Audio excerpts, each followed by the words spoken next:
जो घटना जो आज मैं आपको सुनाने जा रहा हूँ, इस घटना को सुनकर आपका दिल दहल जाएगा और रोम रोम सहम जाएगा।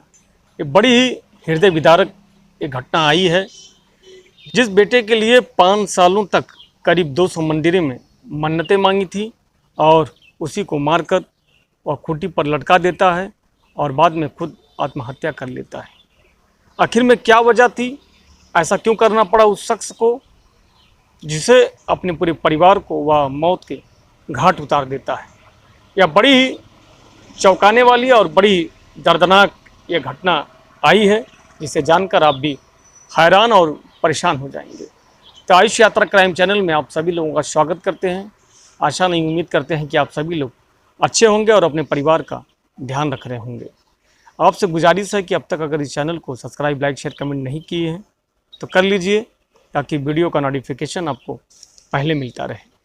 आप सब्सक्राइबर ही नहीं, आप यूट्यूब फैमिली हैं, परिवार हैं, और इस परिवार को अपना ज़्यादा से ज़्यादा प्यार दें और इस चैनल को सपोर्ट करें। चलिए आज जानेंगे जो बहुत ही चौंकाने वाली जो एक खबर जो आई है, जिसको जानकर आप भी शन्न रह जाएंगे। उत्तर प्रदेश के झांसी में एक दिल दहला देने वाली घटना जो आई है। यहाँ एक व्यक्ति ने अपने 4 साल के बेटे की हत्या कर दी है और फिर खुद फांसी लगाकर खुद आत्महत्या कर ली है। सूचना मिलते ही पुलिस मौके पर पहुंचती है और घटनास्थल का जायजा लेती है। घर की हालत देखकर पुलिस भी हैरान रह जाती है।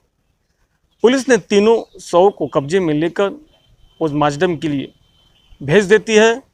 अब सबके मन में एक ही सवाल गूंज रहा था कि आखिर हैवान पिता ने अपने 4 साल के बेटे यानी हिमांशु को क्यों मार डाला। वही बेटा जिसके लिए उसने यानी पिता 5 सालों तक करीब 200 मंदिरों में और पवित्र स्थलों पर प्रार्थना की थी। इतना सब कुछ करने के बाद तब उसको कहीं जाकर बेटा नसीब हुआ था, यानी बेटा पैदा हुआ था।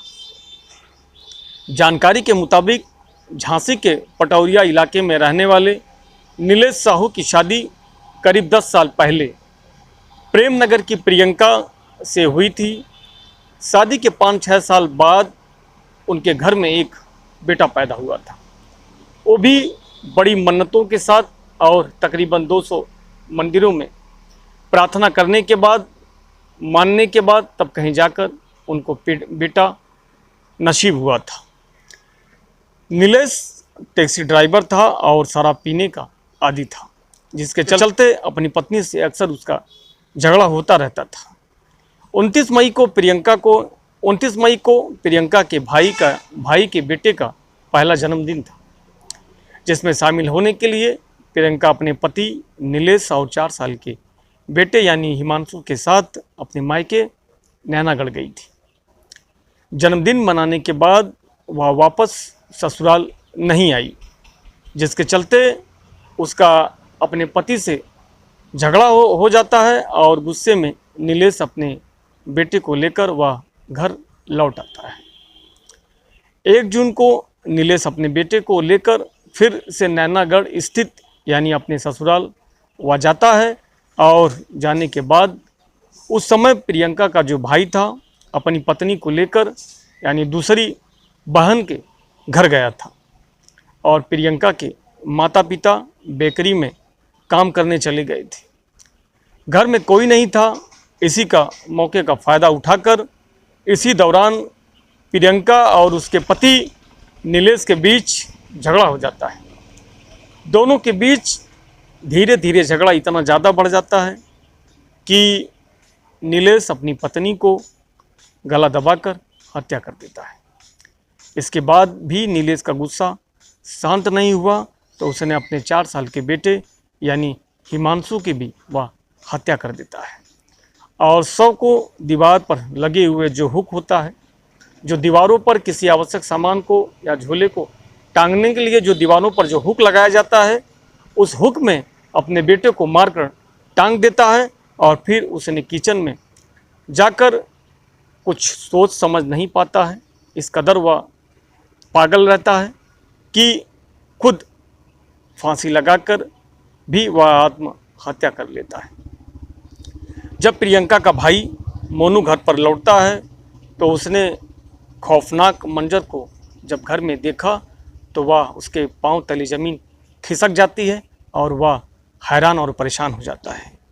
वह तुरंत अपने माता पिता और पुलिस को घटना की जानकारी देता है और इस घटना की जानकारी पाकर सूचना मिलते ही जैसे ही पुलिस को इस बारे में घटना की जो सूचना मिलती है, पुलिस तुरंत घटनास्थल पर पहुंच जाती है। एसएसपी झांसी समेत पुलिस और अन्य अधिकारी मौके पर पहुंच जाते हैं और तीनों शव को कब्जे में लेकर वह पोस्टमार्टम के लिए भेज दिया जाता है। पुलिस घर में लगे सीसीटीवी कैमरे की जांच कर रही है। महिला के परिवार का कहना है कि पति पत्नी में अक्सर झगड़ा होता रहता था। घटना वाले दिन भी उनमें झगड़ा हुआ था। पति पर शराब पीने और बदतमीजी करने का आरोप था। झगड़े के बाद परिवार ने तय किया था कि पति और पत्नी अलग अलग रहेंगे। इस फैसले के बाद पति गुस्से में था और अपने 4 साल के बच्चे को लेकर वह पटौरिया स्थित अपने घर चला गया था। अगले दिन जब महिला के माता पिता बाहर गए हुए थे और इसी मौके की तलाश कर रहा हुआ व्यक्ति और मौका पाकर वह तुरंत अपने ससुराल पहुंच जाता है। वापस लेकर नीलेश जब ससुराल आता है और अपने पत्नी से कहता है घर वापस जाने के लिए, पत्नी घर वापस न जाने के लिए इनकार कर देती है और नीलेश कई बार इस शब्द को कहता है घर चलने के लिए, लेकिन फिर भी पत्नी घर जाने से मना कर देती है। इसी बातों में लेकर दोनों और कहासुनी होते होते या कहासुनी कब झगड़े में और कब विवाद में बदल जाती है, इस चीज़ का पता ही नहीं चल पाता है। नीलेश के सर पर इस कदर गुस्सा सवार हो जाता है कि वह अपनी पत्नी का गला दबाकर मौके पर हत्या कर देता है और उसके बाद अपने 4 साल के पुत्र यानी अपने बेटे के हिमांशु की वह हत्या कर देता है और हत्या करके जो अपने ही बेटे को वह दीवार पर लगे हुक पर लटका देता है। लटकाने के बाद वह फिर भी नहीं रुकता है और ख़ुद को भी वह किचन में जाकर वह खुद को फांसी लगा लेता है और फांसी लगाकर वह भी आत्महत्या कर लेता है। इस तरीके से नीलेश और नीलेश का बेटा और उसकी पत्नी यानी उसकी पूरी फैमिली को वह ख़त्म कर देता है और कि सनक सवार में वह अपने पूरे परिवार को ख़त्म कर देता है और ख़ुद आत्महत्या कर लेता है। इस कहानी को सुनाने का मेरा मकसद किसी को परेशान करना नहीं, किसी को ठेस पहुंचाना नहीं और ना ही किसी को दुखी करना है, बल्कि आयुष यात्रा क्राइम चैनल इस क्राइम की दुनिया में आपको आगाह और सतर्क जागरूक करता है कि आप अपना और अपने परिवार का ध्यान रखें और अपने लोगों का ख्याल रखें और देखते रहिए इस क्राइम की दुनिया में आयुष यात्रा क्राइम चैनल। और अब तक अगर इस चैनल को अपना प्यार और ऐसा ही अपना प्यार और सपोर्ट देते रहिए आयुष यात्रा क्राइम चैनल को और ज़्यादा से ज़्यादा सब्सक्राइब करिए और सपोर्ट करिए एक नई सच्ची, एक न्यू रियल स्टोरी, एक कहानी, एक घटना के साथ। तब तक के लिए हम आपसे विदा चाहते हैं। जय हिंद, जय भारत।